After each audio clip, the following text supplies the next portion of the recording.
Season 4! Let's go! Don't know why I suddenly got excited. Okay, Season 4. We've got things to go on. There have been buffs. There have been nerfs. Various things. Because survival hunters, very powerful.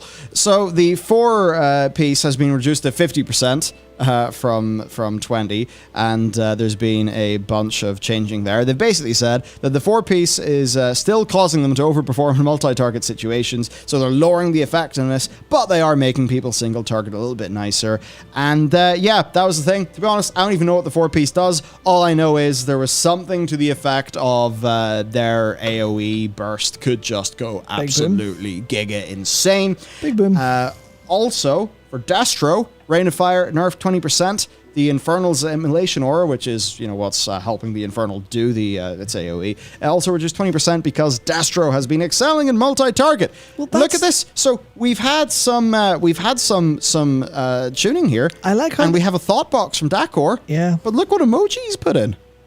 Sure. He's put in a happy face. Also, by the way, I don't know why there's like 2 frames per second.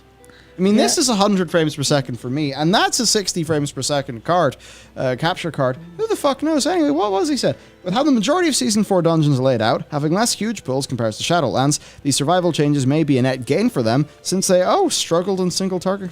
Okay, well, who knows what, is this a truly mysterious happy box? Please, maybe he's taking the piss. Please, Blizzard, hire more people for your class team.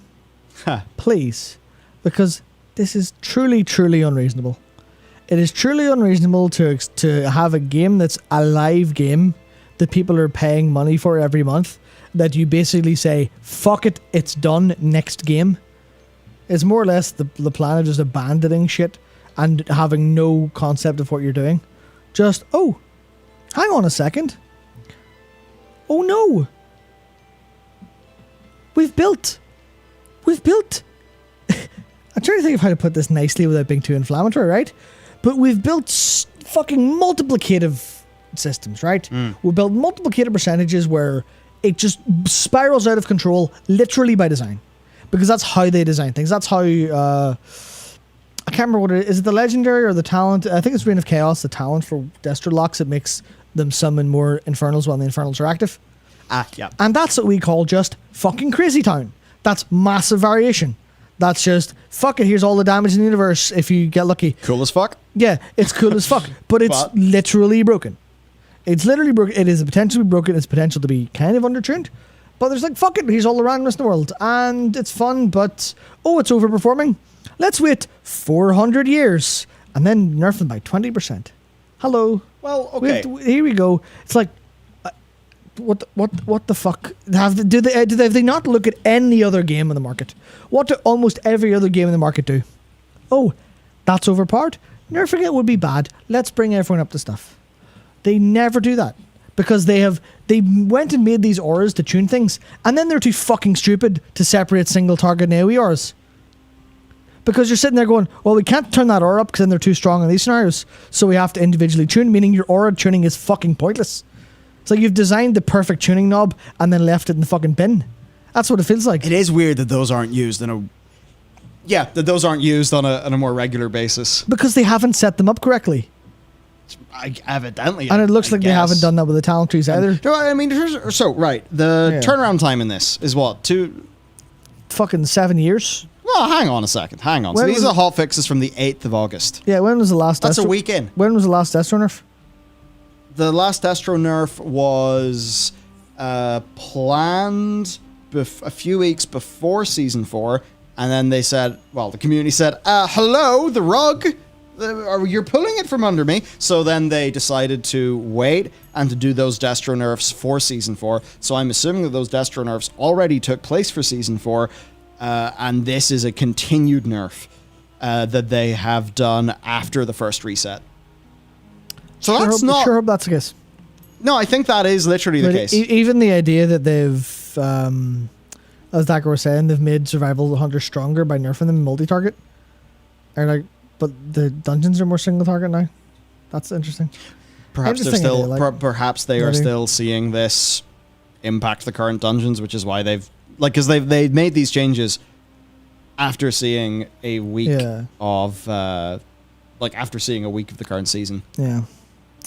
Certainly. So I imagine that it's based on what they have saw right now, and that what they're kind of doing with this is taking on the player feedback of their previous Destro nerf, which was, yes, we all agree that this should have been nerfed, but don't do it 4 months late and pull the rug out from it. Don't do it right in front of. Don't do it right before the MDI.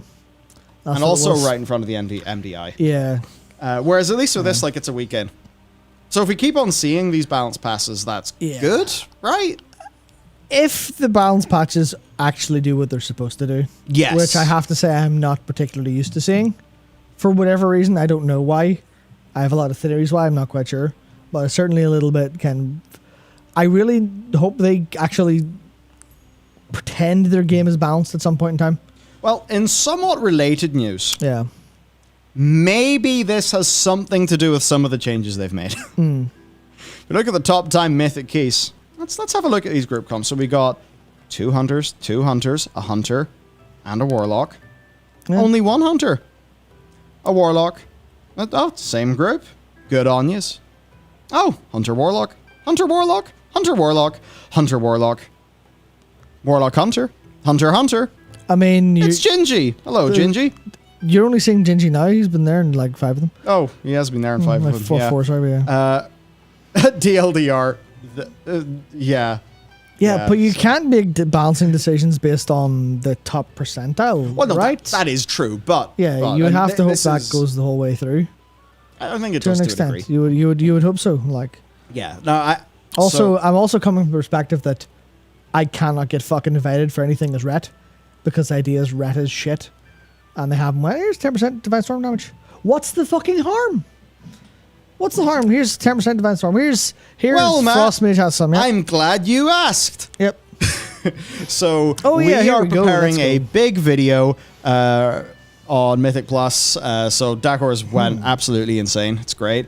Yep, But for sure. I'm before we do that, I'm choosing to get a bunch more so that I can, Yeah. so that we can mesh our perspectives together, which ultimately is the strength of what we should be able to do here, where I can kind of play the everyman, and then I can invite very skilled people into the shaman's tent and be like, hello, give me your knowledge. Let's learn things. Disseminate them and shit. So, what's this?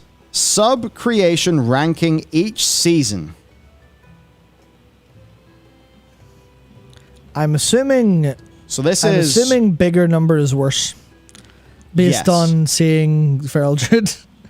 So, Matt, you were talking about Retribution Paladin in the Mythic Plus. So, BFA Season 2, you were a 7. Pretty much smack bang in the middle.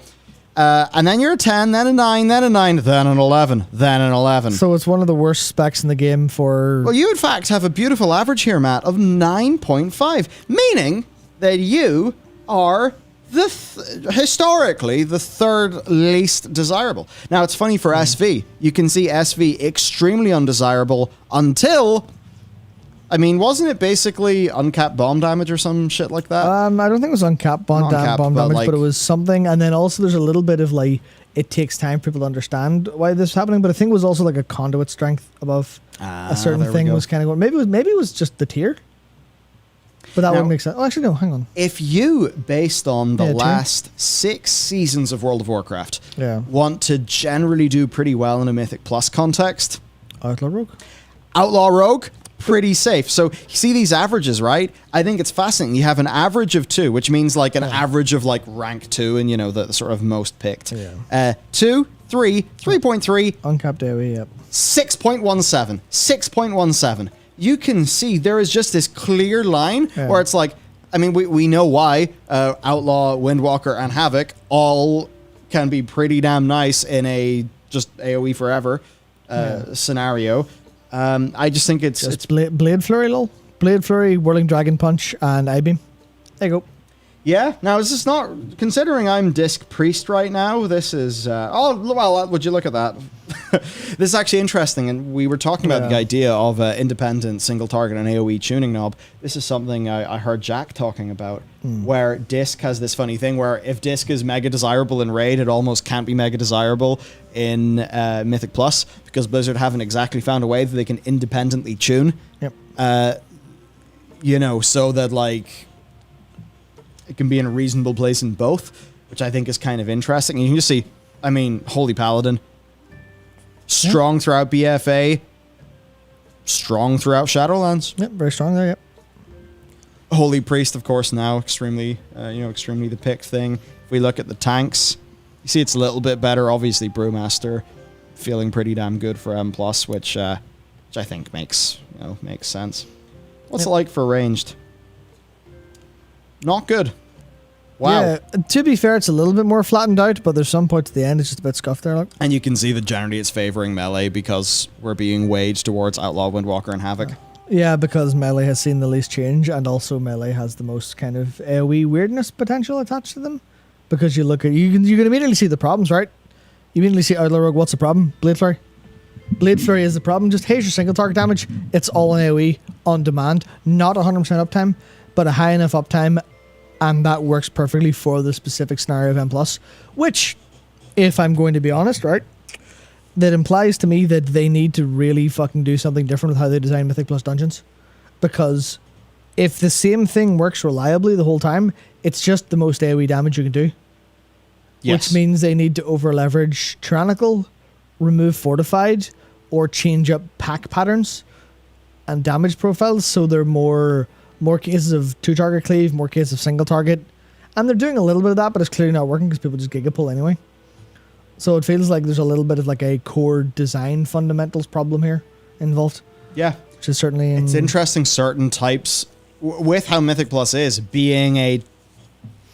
Is it any surprise that Mythic Plus, being a time trial, where you're going to want to do lots of things like AoE on the move, is it any surprise that that favors classes that can do AoE on the move? Yeah.